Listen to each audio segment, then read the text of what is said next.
कहते धर्मदास मेरी लाख दुहाई, ये मूल ज्ञान बाहर ना जाई। पवित्र ज्ञान तुम जग में भाखो, मूल ज्ञान गुपत कर राखो। मूल ज्ञान बाहर जो पढ़ी, बिचली पीढ़ी हंस न तरही। मूल ज्ञान तब लग छुपाई, जब लग द्वादश पंथ ना मिट जाई। आज हम बरवाला में बैठे हैं। इसी बरवाला में एक आश्रम है रामपाल जी महाराज का। इसी को 12वां पंथ कहा है कबीर सागर में, कि जो 12वां पंथ है वो कौन है? हंस मुनि एक दूत है जो इस दुनिया में आएगा, दुनिया को बहुत ज्ञान समझाएगा, बहुत बड़ी बड़ी बातें करेगा, बड़े चमत्कार सुनाएगा। आ जाओ मेरे पास, कैंसर ठीक हो जाएगा, कैंसर का बाप भी ठीक हो जाएगा। आ जाओ मेरे पास, किडनियां ठीक हो जाएंगी, लीवर ठीक हो जाएगा, ये ठीक हो जाएगा, वो ठीक हो जाएगा। फिर कहते फिर थोड़े दिनों के बाद वही कबीर बन बैठेगा कि मैं ही परमात्मा हूं, मैं ही कबीर हूं। देख लो, वाणी बिल्कुल सत्य है, वाणी झूठी हो ही नहीं सकती। संतों की वाणी कभी झूठ हो ही नहीं सकती। आज यही चल रहा है, आज उनको भगवान बना के पेश किया जा रहा है। क्यों? 600 साल पहले वाणी दर्ज है, लिखा हुआ है सब कुछ, क्या क्या करेगा, कैसे करेगा। कैसे झुठला देंगे? नहीं झुठला सकते। लेकिन उसमें यह भी लिखा है कि 12वें पंथ के बाद क्या होगा, उसके बाद 13वां पंथ चलेगा। 12 पंथ काल फुरमाना, भूले जीव न जाए ठिकाना। 13वें पंथ हम ही चले आए, सब पंथ मेट के एक पंथ चलाएं। ये भी लिखा उसमें। यानी कि 12वें पंथ के बाद, यानी रामपाल जी महाराज के बाद, एक ऐसा दिव्य ज्ञान इस दुनिया में उजागर होगा जो सारे धर्मों को, सारी जातों को, सारे पंथों को, सारे संप्रदायों को, इस पूरी मानव जाति को एक कर देगा। वो एक कर देगा और फिर कलयुग में सतयुग का आगमन हो जाएगा। कलयुग में सतयुग का आगमन हो जाएगा। वो समय आ गया है जब कलयुग में सतयुग आएगा।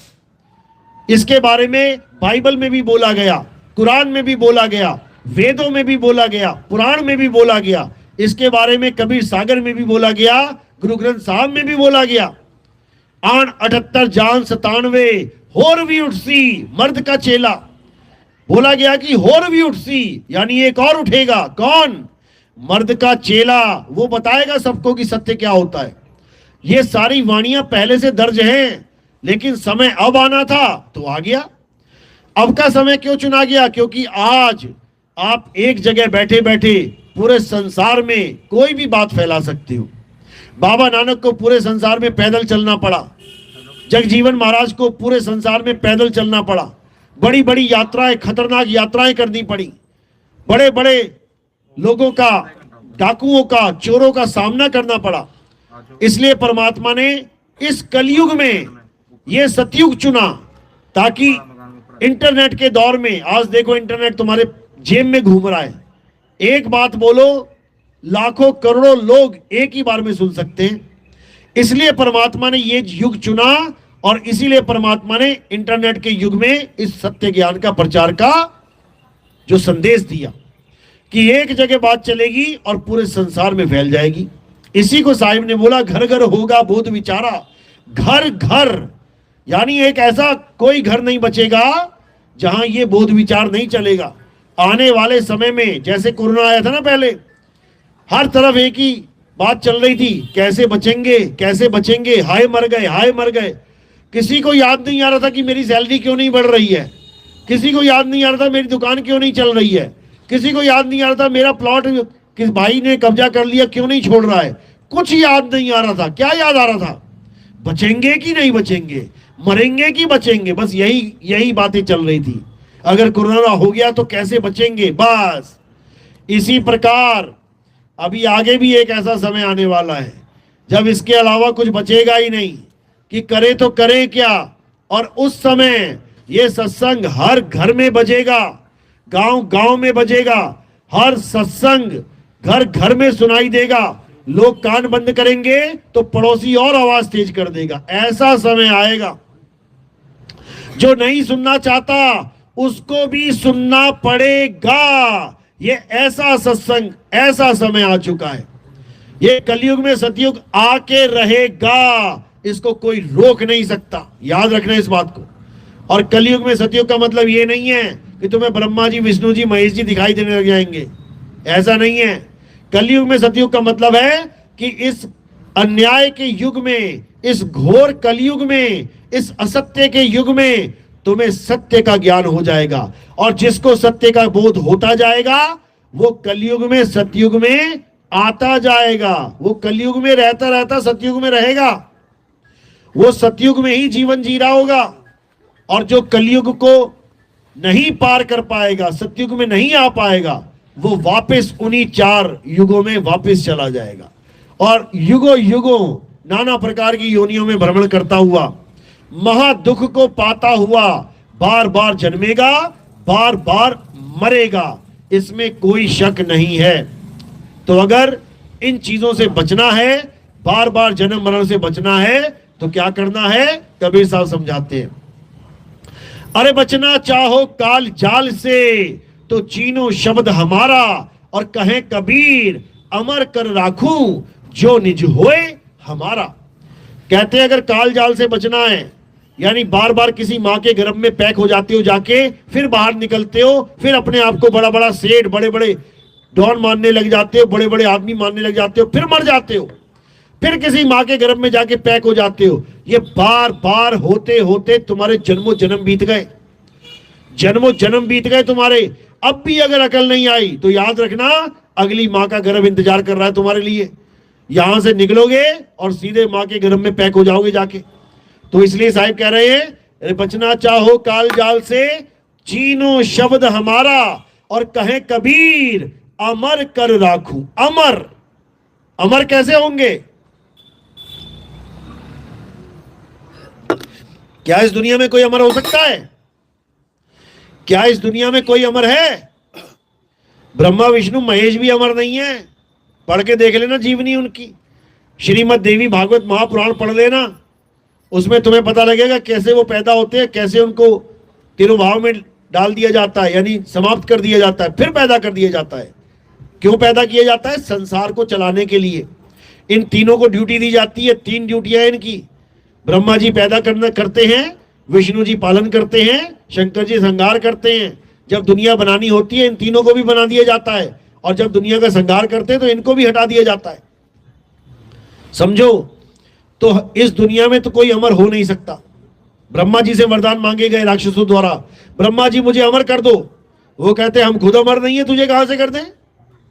इस दुनिया में कोई अमर नहीं है। तो कबीर साहब क्यों कह रहे हैं, कहे कबीर अमर कर राखूं जो निज होए हमारा। क्यों बोल रहे हैं कबीर साहब कि मैं तुम्हें अमर कर दूंगा? इस दुनिया में कोई अमर हो ही नहीं सकता। तो वो क्या करते हैं, वो तुम्हें इस दुनिया से ही निकाल देते हैं और कहां भेज देते हैं? अमर लोक में भेज देते हैं। ये कौन सा लोक है? मृत्यु लोक। ये मृत्यु लोक है। इस लोक में जो भी आ गया उसको मृत्यु होनी है, बच नहीं सकता। इस दुनिया में जो पैदा हो गया वो पक्का मरेगा, बच नहीं सकता। तो बचने के लिए क्या करना पड़ेगा? इस लोक को ही छोड़ना पड़ेगा। बचना चाहो काल जाल से। काल जाल क्या है? मृत्यु लोक ही काल जाल है। ये तुम्हें मकान, दुकान, ये बड़े बड़ी बिल्डिंगें दिख रही है ना, ये क्या है? ये उन लोगों के घर है जिनको फांसी की सजा हो चुकी है। इन घरों में रहने वाले लोग कौन है? जो एक दिन मरने वाले हैं। सबकी मौत निश्चित है, सबको फांसी की सजा हो चुकी है, सबने मरना है, लेकिन फिर भी होड़ लगी है मैं ऊंची वाली बिल्डिंग में रहूंगा। अबे तो कितना भी ऊंचा चला जा, तू आसमान तक बिल्डिंग बना ले, तब भी तेरी मौत पक्की है। तू कितना ही बड़ा मकान बना ले, तू कितना बड़ा राजा हो जा, तब भी तेरी मौत पक्की है, क्योंकि तेरी मौत निश्चित है। तो क्या करना है? दुकान मकान में नहीं फंसना, सारी उम्र अपना ही मकान बनाते रहे। यानी कैदी से सारी उम्र उसी की जेल बनवाते बनवाते जन्म बर्बाद करवा दिया। ये जितने मकान दिख रहे हैं ये जेल है, अपनी अपनी कोठरी बना के बैठे हैं सारे। लेकिन किसी को लगता है अरे मेरी कोठरी बड़ी छोटी है तो वो अपने आप को गरीब मान रहा है, और किसी को लगता है अरे बड़ा बढ़िया मैंने कोठी बना दी, अपने आप को अमीर मान रहा है। जबकि दोनों ही मौत का सामना करने वाले हैं। यहां कोठियां नहीं बनानी है, यहां जेल नहीं बनानी है, जेल से भागना है। अरे 3 लोक एक जेल है, पाप पुण्य 2 जाल, सारा जग भोजन बना, खाने वाला काल। ये जब मुंह फाड़ के आएगा ना तो हालत खराब हो जाएगी, भागते भी नहीं भाग पाओगे। तो क्या करना है, इस लोक को ही छोड़ देना है। और कहां रहना है, कबीर साहब समझा रहे हैं, रहना नहीं देश बेगाना है। ये दुनिया रहने लायक नहीं है, रहना नहीं देश बेगाना है। ये धरती कागज की पुड़िया, बूंद पड़े घुल जाना है। ये संसार झाड़े और झाकड़, अरे उलझ पुलझ मर जाना है। कहे कबीर सुनो भाई साधो, सतगुरु नाम ठिकाना है, रहना नहीं देश बेगाना है। कबीर साहब हमें वो ठिकाना बता रहे हैं जहां पे हमने रहना है। जाके कहां रहेंगे हम इस दुनिया में नहीं रहेंगे, इस संसार में नहीं रहेंगे। रह के देख लेना, रहने भी नहीं दिया जाएगा तुम्हें। कोई सोचे मैं इस संसार में हमेशा हमेशा के लिए रह लूं, नहीं रह पाएगा। उसको मार के दोबारा पैदा कर दिया जाएगा, सदा नहीं रह सकता कोई। हाँ, आना जाना लगा रहेगा। तो कबीर साहब कह रहे हैं कि कहां रहना है, हमें शब्द में रहना है। शब्द ही हमारा सतलोक है, शब्द ही हमारा अलख लोक, अगम लोक, अनामी लोक है। समझ लो, साहिब समझा रहे हैं, लोक अलोक शब्द है भाई, और जिन जाना तिन संशय जाई। यानी हमने कहां रहना है, इस संसार को छोड़ के हमने अपने सत्य स्वरूप यानी शब्द में रहना है। साहिब समझा रहे हैं कि सत्य स्वरूप कैसे प्राप्त होगा, शब्द में कैसे रहेंगे।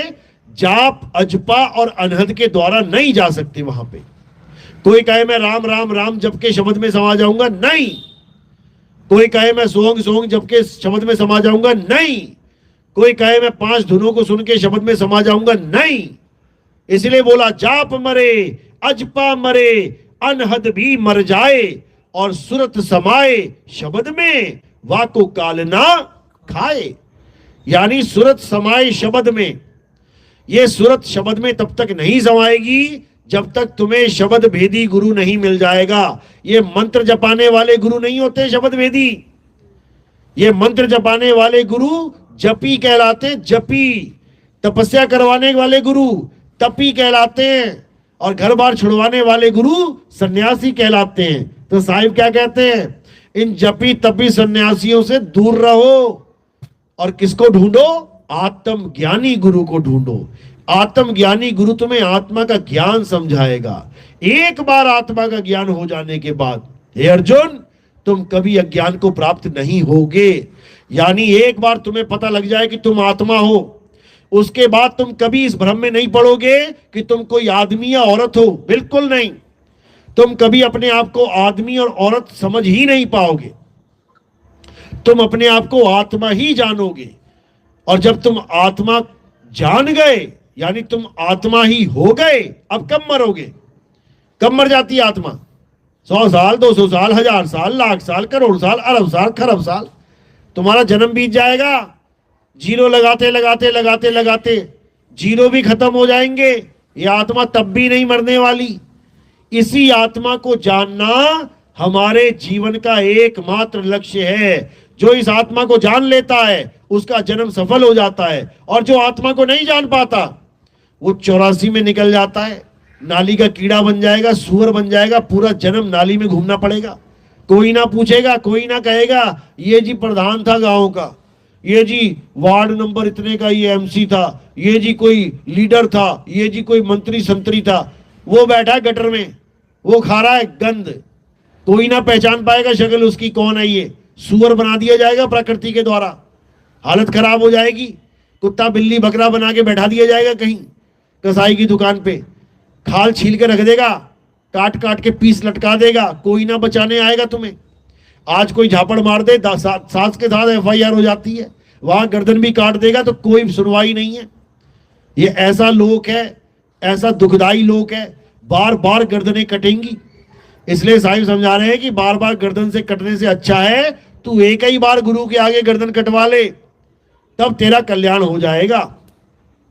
तो कह रहे हैं गुरु को कीजिए दंडवत और कोटि कोटि प्रणाम, कीट न जाने भृंग को, गुरु कर ले आप समान। यानी गुरु तुम्हें अपने समान कर लेगा। गुरु कभी अपने आप को शरीर नहीं मानता, वो तुम्हें भी शरीर नहीं रहने देगा। गुरु कभी अपने आप को नाशवान देह नहीं मानता, वो तुम्हें भी नाशवान देह नहीं रहने देगा। गुरु अपने आप को आत्म तत्व रूप में जानता है, वो तुम्हें भी अपने समान कर लेगा, तुम भी आत्मज्ञानी हो जाओगे। गुरु की महिमा है ये। अरे गुरु बड़े गोविंद से, मन में देख विचार, हरि सुमिरे सो वार है, और गुरु सुमिरे सो पार। कहते हैं वो परमात्मा हमेशा तुम्हारे साथ था, हमेशा, लेकिन फिर भी तुम पार नहीं हो पाए। परमात्मा तुम्हारे अंग संग है, फिर भी तुम पार नहीं हो पाए। क्यों? क्योंकि परमात्मा तो तुम्हारे पास था, लेकिन गुरु नहीं था, इसलिए वो मिला ही नहीं तुम्हें। क्योंकि परमात्मा तो हमेशा रहेगा साथ में, लेकिन उसकी जानकारी कौन देगा? गुरु देगा। जैसे दूध तुम्हारे घर में पड़ा है, हमेशा से है, लेकिन तुम्हें दूध से घी बनाना ही नहीं आता, तो सारी उम्र भी घी दूध पड़ा रहे तुम्हारे घर में, वो तुम्हें घी का स्वाद नहीं दे सकता। क्यों? क्योंकि तुम्हें पता ही नहीं है कि घी बनाया कैसे जाता है, दूध में से घी निकाला कैसे जाता है। दूध में घी है, लेकिन तुम्हें घी का स्वाद नहीं आएगा, सारी उम्र दूध ही पीते रहना। लेकिन जब गुरु मिल जाएगा तो वो बता देगा कि दूध से घी कैसे निकाला जाता है। अब घी निकालते निकालते तुम्हारे पास और भी 36 आइटम आ जाएंगी। कौन कौन सी? दही भी आ जाएगा, मठा भी आ जाएगा, मक्खन भी आ जाएगा, खोआ भी आ जाएगा, पनीर भी आ जाएगा। सब कुछ सीख जाओगे, क्योंकि घी बनाते बनाते सब कुछ निकल जाता है उसमें से। तो ये सब कब हुआ? जब तुम्हारे जीवन में गुरु आया। गुरु का मतलब ये नहीं है कि तुम ब्रह्मा विष्णु महेश की पूजा छोड़ के गुरु जी की पूजा करने लग जाओ। तुम ब्रह्मा विष्णु महेश की फोटो हटा दो और गुरु जी को भगवान मान लो। ये काम नहीं होता गुरु जी का। भगवान बनने नहीं आते गुरु जी। गुरु जी तुम्हें भगवान बनाने आते हैं, समझ लो। गुरु तो पहले से ही भगवान है, उसको तुम क्या भगवान बनाओगे? गुरु तुम्हें भगवान बनाने आता है। सोई जाने ज्यो देई जनाई, और जानत तुम ही होई जाई। गुरु तुम्हें वो भेद बताता है जिसके द्वारा तुम भगवान का भजन कर पाओ, और जब भगवान का भजन करते हो तो तुम ही भगवान हो जाते हो। समझ लो, तभी छूटोगे इस बंधन से। कहो जीव बने बने छूट जाओगे, नहीं छूट पाओगे। तुम्हें जीव से जगदीश होना ही पड़ेगा, तभी तुम इस भवसागर से निकल पाओगे। गरीबदास जी महाराज समझा रहे हैं, अरे कोटि तो ब्रह्मा भय और कोटि भय ईश, साहिब तेरी बंदगी से ये जीव हुए जगदीश। यानी तुम्हें ही जगदीश बनना पड़ेगा। भगवान भगवान मत खोजने लग जाना, तुम्हें ही भगवान होना पड़ेगा। और कैसे होगे? अपने स्वरूप को जान के। इसी को गुरु ग्रंथ साहब में बोला गया, तो ही मोही मोही तो ही अंतर कैसा, कनक कटिक जल तरंग जैसा। जैसे सोने से कंगन बनाया गया, अब अज्ञानी क्या कह रहा है? वो सोने का बिस्कुट है और ये कंगन है। और ज्ञानी क्या कह रहा है? अरे दोनों ही सोना है, दोनों ही सोना है। यानी तेरा मेरा स्वरूप एक है, बस अज्ञानता की वजह से अनेक हो गया है। तो अब क्या करना है? अब अपने स्वरूप ज्ञान को जानना है, अपने सत्य स्वरूप को पहचानना है। जो अपने सत्य स्वरूप को पहचानता जाएगा वो इस कलयुग में सतयुग में आता जाएगा। इस कलयुग में रह के भी वो सतयुग में जिएगा और उसका कल्याण हो जाएगा। बोलिए परमपिता परमात्मा की सदा ही जय हो। साईं बंदगी सतनाम। मेरी बात समझ में आ रही है कि वैसी हवा में जा रही है? किस किस के समझ में आ रही है? हाथ खड़ा करो। बहुत अच्छी बात है, सबके समझ में आ रही है, अच्छी बात है। लेकिन इसको हमेशा याद रखना है, भूलना नहीं है। सत्य को याद रखो, सत्य को धारण करो, असत्य को त्यागो, तभी जन्म सफल होगा, अन्यथा नहीं होगा। तो अब आरती का समय। आरती कैसे करते हैं समझ लो। हमारे यहाँ आरती किसी पत्थर की